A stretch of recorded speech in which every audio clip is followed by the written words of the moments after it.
here, it would probably, I don't know, interfere. Hang on, let's just go here. Got it.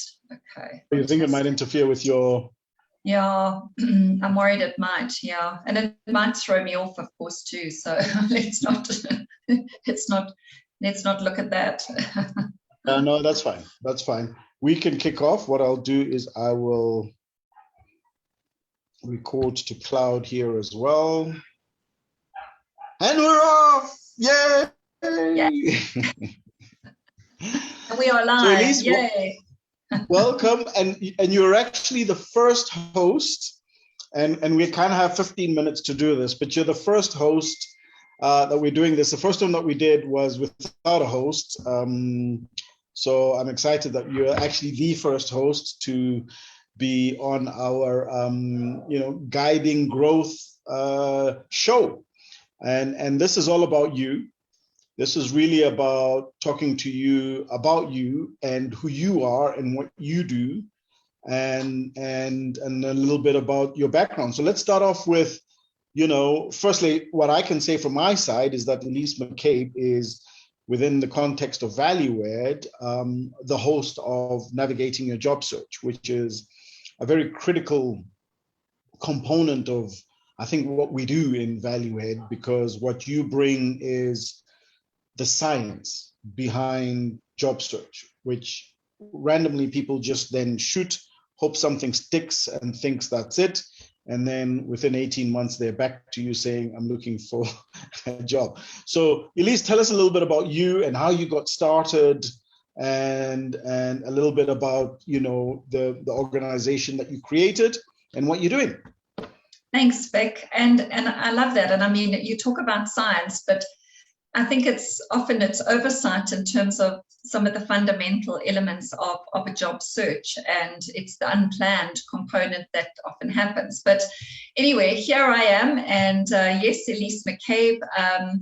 I refer to myself as an outplacement and career transition specialist, and I think, when it comes to the outplacement, that's really focusing on individuals that are affected by retrenchment, but still, looking at components of job searching and what are the necessary tips and tools and so forth. But outplacement is much broader, and it's not something at this stage that we're covering here. The focus is really around the career transition and navigating the job search. So why do I do what I do? I'm just really passionate about, this transferring of knowledge and helping people. I think fundamentally individuals embarking on a job search or considering a change are just overwhelmed, or, they become, just insanely stressed sometimes around the work that actually needs to go into it. And I think, yes, there's so much available to us from an information. I mean, the internet is phenomenal. Tools like LinkedIn are incredible in terms of content. So, we've got so many resources for content, but, what do you follow? What, how do you tailor it to your needs, and how do you navigate effectively through all of this content? It can be very overwhelming, and what that can do is cause paralysis. I know we've spoken about the paralysis of job search often, right? And I think, as a career coach, which is a large part of my business and what I do, it's to navigate through that and guide and advise and consult. And obviously at the same time in the program, navigating your job search, coming in on an advisory basis, it's really just to help unpack that and hopefully simplify some of these overwhelming issues that we tend to face. But yeah, I mean, I started my business, Career Management Consulting, 4 years ago, and I'd worked in the recruitment industry for well over 20 years. I think through that time working in the recruitment industry, and I say this, I've never been a very good recruiter, but I enjoyed, the management, I enjoyed the client side, and I realized the importance of, guiding and helping and coaching. And I had experience coaching and managing fairly reasonably sized teams over my career. And I just fell in love with the coaching. And, 4 years ago, I worked for a big recruitment group going through challenges like so many people have faced or are still currently facing. And, my position became redundant, and I suddenly was sitting at a crossroads, and I had this passion for starting my own business, but I just didn't feel I was entrepreneurial minded, and I don't think I was. I think I've learned a lot of lessons over the 4 years, and it's sometimes quite a cost, but it's also given me growth. And I sat back and I'd said to my husband at the time, gosh, I have this idea, maybe this is something I should look at. He became my sounding board. He became my confidant in terms of helping me make decisions, and took a time where we were able to take a month off or so and went to reflect and look back and look at what I wanted to do and what I didn't want to do. And hence my business was born to really focus on in the space of career transition. And I've been very fortunate over the years to have worked with, graduates right through to C-suite and executive. And I think because my background wasn't in the recruitment space, specifically focused on an industry, I had experience across many sectors, and I enjoyed that. I enjoyed the diversity of the different industries. It was challenging for me too. I'm learning all the time as well from our clients. And yeah, I think it's been great that our paths crossed, and we talk about networking in navigating your job search. You've got some incredible programs through ValueAid around networking, and we met through a network, through a shared contact who introduced us. And as we said, you and I have never met in person due to the pandemic, and here we are today. And it's such a privilege and honor to be part of ValueAid and to be able to give advice and guidance and help change people's lives.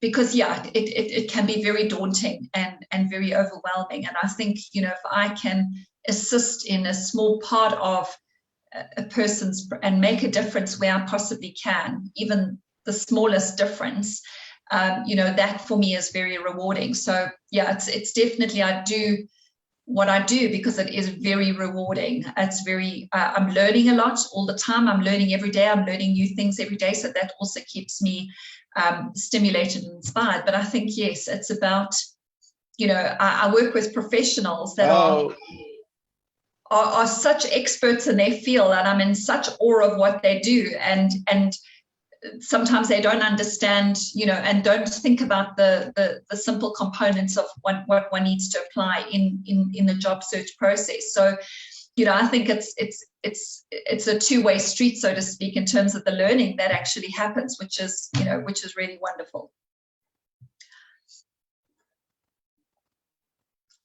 Vic, I wanted to say, and I don't know if they. Yeah, I think one of us is. Network is giving us. Yeah, I think it's usually it says my network is unstable, but anyway, we're still here. Elise, there are three components to what you do, right? The first component is around the issue related to job uncertainty, in the sense of I've lost my job, right? The second one is around I'm looking for a job. And then the third one, I've lost my job as in I've been working and I lost my job.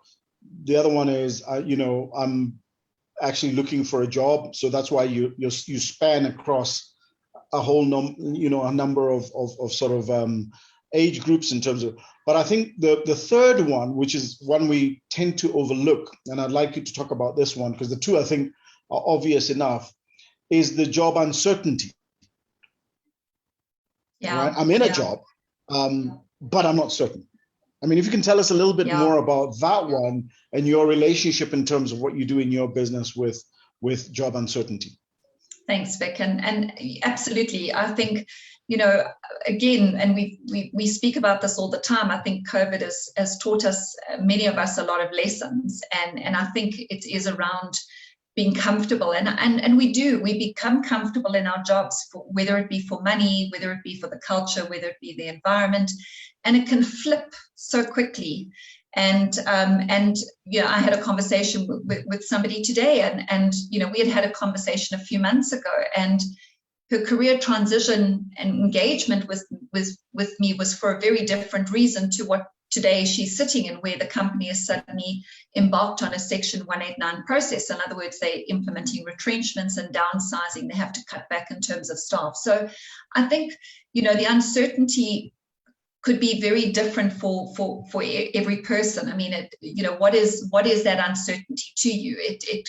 And I think a lot of what I'm seeing at the moment, the trend that seems to be coming through particularly, is the uncertainty in terms of that path. So it's not necessarily that my job is going to become redundant or it won't exist. The uncertainty is, what is my future in this organization? Or, what does my next actually look like, which then leads to uncertainty, and it can also lead to possibly self-doubt. I mean, there could be confidence factors that influence uncertainty. It could be restructures or retrenchments happening around me, but I'm not directly affected by that. But there's a lot of emotion that we are affected by in our day-to-day jobs. And I think this comes back to, I think, everything. It's about making sure you don't become complacent and let your guard down. And I think taking responsibility and being, I talk about being selfish. So it's not about being arrogant, and it's not about, selfish can have a bit of a negative connotation, and it's not it's not intended in that way at all.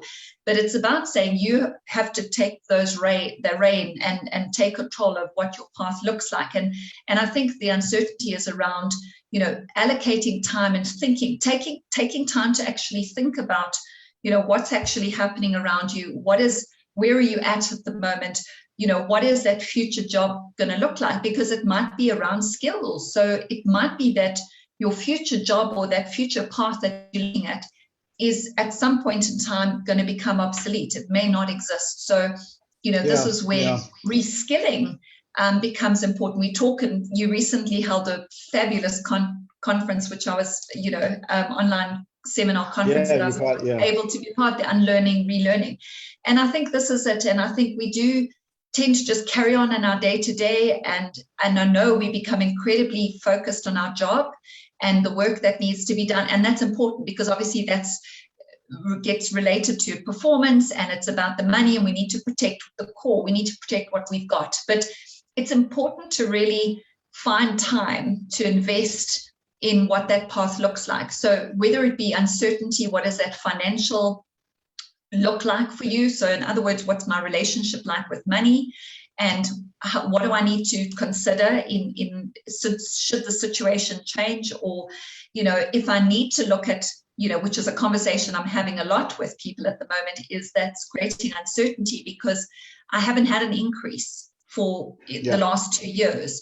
The company is not issuing increases. The cost of living is going up, and I'm starting to, so the uncertainty comes in because now possibly it's impacting my performance, or, I want to go and have this discussion around, future opportunities or possibly the ask of more money, but I'm scared what that might do. So it creates uncertainty. Or could it hinder the future of my role within this organization by having that tough conversation? So, tough conversations are becoming more and more important. And again, that takes skills. You've got to learn as an employee, as an individual, to possibly engage in that tough conversation, because perhaps the manager or the leadership team are not engaging from that side. So you in your business, you support you. This is how you help, right? So if somebody picks up the phone, calls you and says, I'm unemployed, or, I've just got retrenched, or sharks, I'm not sure what's going on. You in your business do the full ambit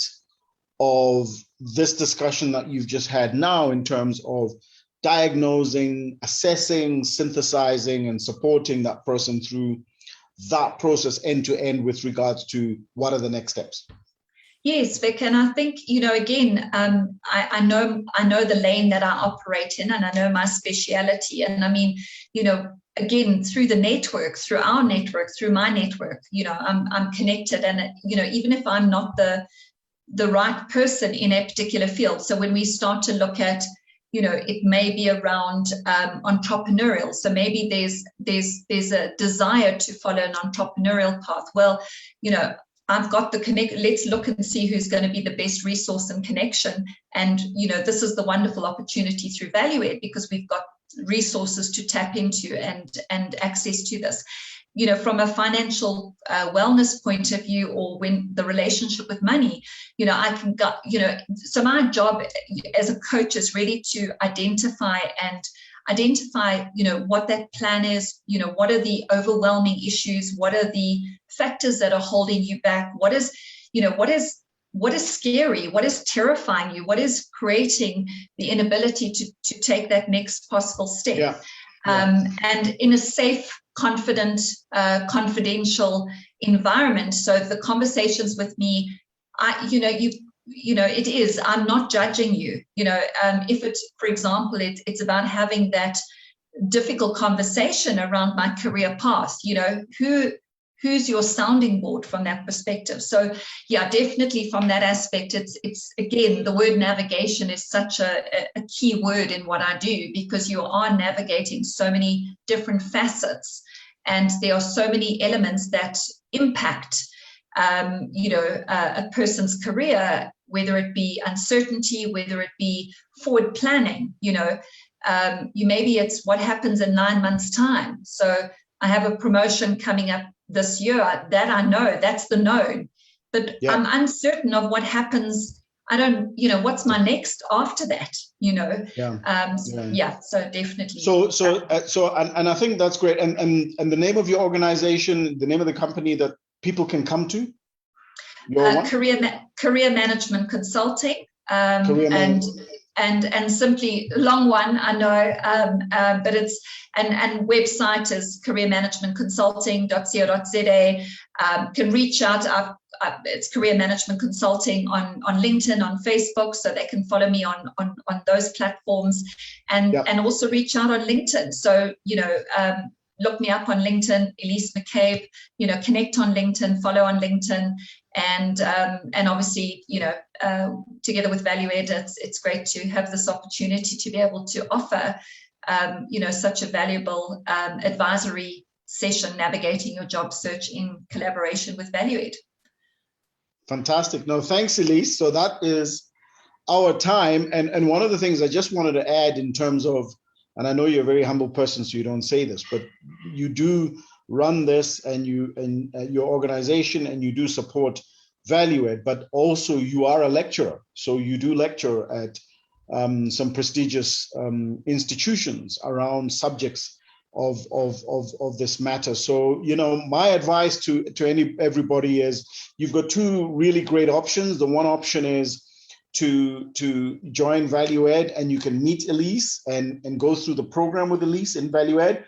And you also have the direct contact with Elise to say, listen, I need a one-on-one with you and engage with you in terms of some of these three critical areas of, I'm looking for work, or I'm being retrenched, or I'm not sure what's going on, I'm a little uncertain. And Elise, in terms of her expertise, is the exact person you should go to and have these conversations. So thank you, Elise. Thank you very much. And this is how you build growth in ValueAid. And thank you for your contributions and participation in doing that. And have a wonderful weekend, because I know you deserve it. Yes, you too. Lovely. Right. Thanks so much for the opportunity, Vic, and have a good weekend. Chat to you soon. Too. Ciao, ciao. Cheers, cheers. Bye. Bye.